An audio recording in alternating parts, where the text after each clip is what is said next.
So now we know what the fate of the International Space Station will be. Around the 2030 mark, SpaceX will deorbit the ISS and it will burn up in the atmosphere, creating the most expensive man-made fireball in history, as about $150 billion of hardware will light up the sky over the Pacific Ocean before what's left of it will crash into the sea at Point Nemo, between New Zealand and South America, the place on Earth that is considered to be the farthest from any land mass. But why is such an expensive and useful object, which has been in use continuously for the last 20-odd years, going to be crashed into the ocean instead of being saved? And what, if anything, will replace it? The International Space Station has been at the leading edge of research into how we can live in space for long periods and how it affects us. With exposure to cosmic radiation, bone loss, eye problems, and the psychological issues of being cooped up in a small place with other people for months at a time, it's given us a good idea of the huge challenges which we still face if we are to send humans to places beyond the moon, such as Mars and the outer planets. The International Space Station has also been at the leading edge of research into new medicines, materials, growing food, and many, many other things that could only be done in zero gravity. It's also been a bastion of international working between not only former Cold War enemies of the United States and the Soviet Union, now the Russian Federation, but also other countries including Canada, the EU through the European Space Agency, and Japan. The ISS has kept countries working together even though they may have had very frosty diplomatic relations elsewhere. This could be seen with the Ukraine conflict. Both NASA and Roscosmos kept working together to keep the ISS up and running when things could have easily gone the other way. Although the head of Roscosmos said that he will submit plans to President Putin to quit the ISS by 2025, but NASA say they have had no such notification, and Roscosmos recently said that it's likely it will probably carry on until 2028, when Boeing's maintenance contract is also up for renewal. This is ironic because the ISS came about because of Cold War tensions and the plans of both the US and the Soviet Union to put up their own separate space stations in the 1970s, 80s, and early 90s. In the 1970s, just as the race for the moon wound down, both the US and the Soviet Union pursued a policy of putting up space stations, which was seen as essential even well before the moon missions. As part of my research into videos like this, I visit loads of different websites and watch lots of different videos.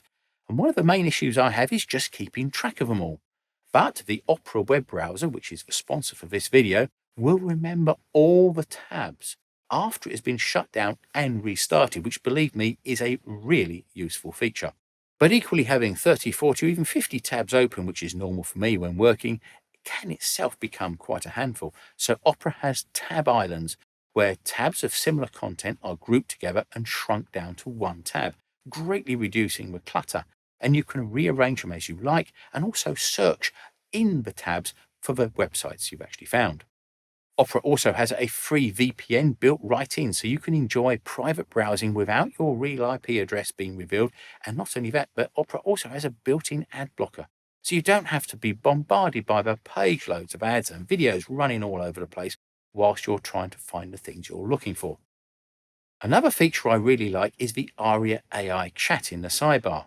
Just ask it a question and it will search for relevant websites, and it will give you a concise overview of a topic with highlighted bullet points.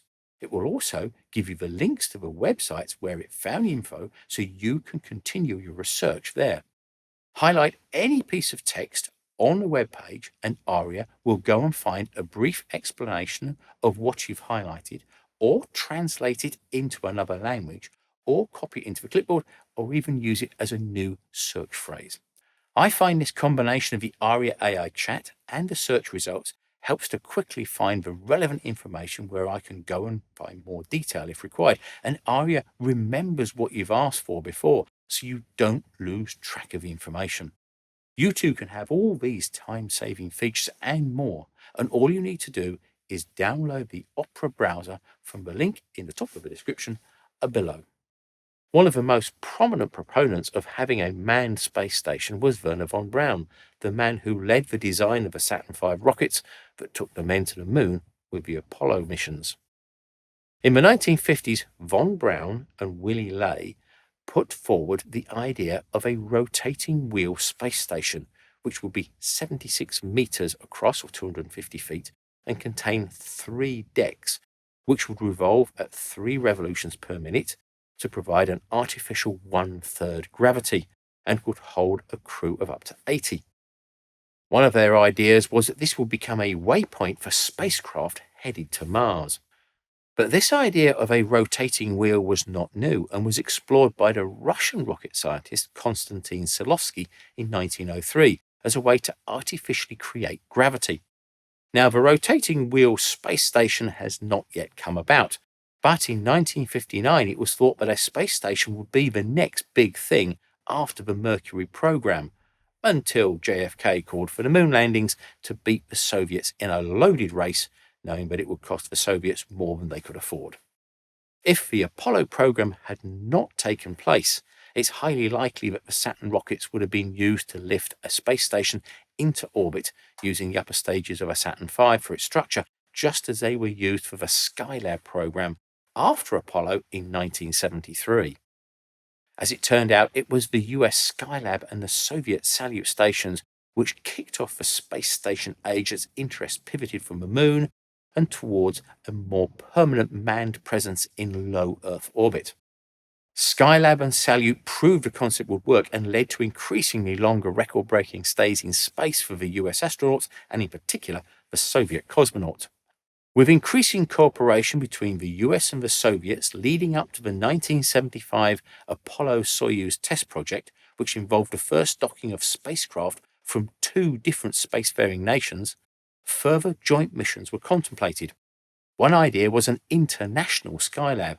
This would involve using the backup Skylab B space station, which would then be visited by both the Apollo and Soyuz crew vehicles. This could have then later been expanded into a space laboratory by docking the Skylab to the Salyut space station, but the idea sadly never got off the ground. Soon, the US would plan for the Freedom Station in the 1980s, and the Soviets, building on their previous efforts, would create the Mir 2. However, in the US and the Soviet Union, they were both having their own internal problems with politics and funding, which meant that both were in danger of not being launched at all. This led to a meeting between American and Russian officials, and a plan was put forward to combine their efforts. In 1993, the American Vice President Al Gore and Russian Prime Minister Viktor Chermadin announced plans for a new joint space station that would go on to become the ISS. So from the initial Russian Zarya FGB block module, the ISS now contains 16 pressurized modules joined together with a total weight of over 400 tons. And with its solar panels, it's slightly larger than a football field. So if the ISS has been up there for over 20 years, with new modules being added here and there from contributing nations, and upgrades being done on almost a continuous basis to replace old outdated equipment, with things like solar panels and batteries all being replaced with new, modern and much more capable versions, then why can't the rest of it be updated? The problem comes from a number of things, but mostly because of its exposure to the sun and the thermal expansion and contraction that it goes through 16 times a day as it orbits the Earth every 90 minutes. Like most aircraft, the structure of the ISS is aluminium, and like virtually all metals, it's subject to metal fatigue. Aircraft fuselages have a limited lifespan due to the stress of taking off, flying and landing, and the ISS is no different, but is subject to far greater temperature ranges than any Earth-bound aircraft. This continuous expansion and contraction of the materials due to the heating and cooling from going from full sunlight and about 120 degrees Celsius to full shade and minus 150 degrees Celsius, which can change in a matter of minutes, 16 times a day in the harsh environment of space, can mean there is no room for error. Sooner or later, joins, welds and stress points will begin to fail. Not all at once, of course. There will be gradually more and more, but it would only take a fracture of one of the main structural points to maybe endanger the crew and require an emergency evacuation. Without replacing the entire structure of the ISS, things will only get worse over time. And if you're going to do that, then you might as well build a whole new station with a better design and more capable, better materials. The ISS has grown over the last 20 plus years, but in a rather haphazard way, as modules are developed by different nations rather than working towards a specific plan, and the design life of the ISS always was about 20 years. There is also the problem of atomic oxygen or monooxygen. This is created in the upper atmosphere by the action of the sun's UV on breaking down normal oxygen molecules, which are made up of two oxygen atoms. Atomic oxygen is a singular atom of oxygen and is also extremely reactive, causing oxidization, erosion, and changes in material strength. There's also the issue of micrometeorite impact and space junk from crashed satellites and satellites which have been destroyed on purpose. We've seen instances of small holes puncturing the skin of the ISS and even cracking the glass of the window of a cupola from orbital debris. Luckily, the ISS flies in a fairly low orbit where the very high atmosphere is slightly denser and where most of these small items, which are about the size of a grain of rice or smaller, are slowed down enough by the high atmosphere to fall back to Earth and burn up. And this brings us on to another issue. Due to this atmospheric drag, the ISS is very slowly also falling back to Earth. So it has to be boosted into a higher orbit periodically to prevent it from becoming too low and burning up in the atmosphere. Some people have said that it should be boosted to a higher orbit, so it will be out of the way of most of the atmospheric drag. But then this brings it into the orbit of larger objects of space junk of maybe a centimetre or more across. An impact with something like this could very easily punch a hole clean through the ISS and its Kevlar protection and cause major damage, or much worse. There's also the fact that NASA wants to get out of the business of doing the day-to-day running of the space station and concentrate on deep space research and getting humans to places like Mars, where things are much more difficult and require a lot more research and development. NASA wants to offload the replacement of the ISS to a private corporation who will then be paid to construct, launch, and look after the new station. NASA wants to transition from the old ISS to the new station over a period of about 2 years. But if they're going to do that, they're going to have to work quickly to find a replacement and get it designed, built, and launched into orbit by 2030. At the top of a list of space station contenders is the Axiom space station. This is backed by the NASA Space Act Agreement, or SAA, and is due to be built while docked to the ISS, and the first 2 modules have already been manufactured. Then there is the Orbital Reef. This design is led by Blue Origin and Sierra Space, and is also backed by a NASA SAA.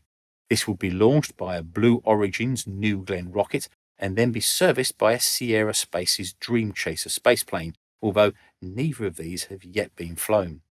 Starlabs is led by NanoRacks, Voyager Space and Lockheed Martin, and will be a commercial space station based around an inflatable main module attached to an orbital science park and is due around 2028. Northrop Grumman is also in the running with a plan for a 3-module commercial station to serve sectors including microgravity research, in-space manufacturing, and space tourism. Again, this is backed by a NASA SAA, and the module would be based on this Cygnus craft, which is used for currently restocking the ISS, with stage 1 set to launch somewhere in late 2028. So as we can see, there is a final countdown and the clock is ticking.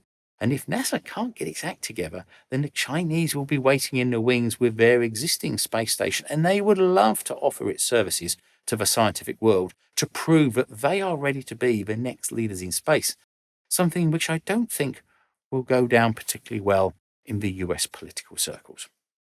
So thanks for watching, and if you enjoyed the video, then please thumbs up, share and subscribe, and a big thank you goes to all of our patrons for their ongoing support.